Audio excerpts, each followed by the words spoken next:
सुना ढेर दिन रहनी अपना ही रहब ए राजा, हमके पाता ना घुमादा ए राजा, हमके पाता ना घुमादा ए राजा। भाई लोग नमस्कार, कैसे हैं आप लोग दोस्तों। स्वागत है आप सबको फिर से एक नए वीडियो में।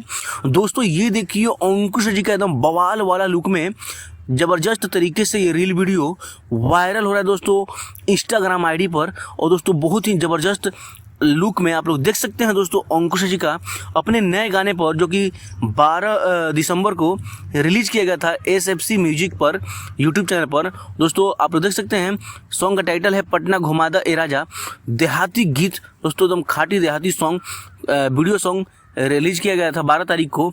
उसी गाने पर जबरदस्त वाला रील वीडियो बना दिए हैं अंकुश जी। आप लोग देख सकते हैं एकदम ड्रेसिंग अंदाज में, बवाल लुक में, एकदम दबंग लुक में आप लोग देख सकते हैं स्लो मोशन में।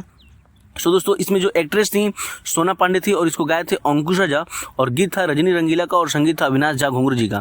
तो दोस्तों वही उसी गाने पर बवाल वाला रील वीडियो बना दिए हैं अंकुश झा। अगर वीडियो अच्छा लगा हो तो वीडियो को लाइक कीजिएगा और चैनल को सब्सक्राइब कीजिएगा अगर आप लोग अंकुश जी के फैंस हैं तो। सो दोस्तों चलिए मिलते हैं किसी नेक्स्ट वीडियो में नेक्स्ट अपडेट के साथ। तब तक आपको बाय, टेक केयर।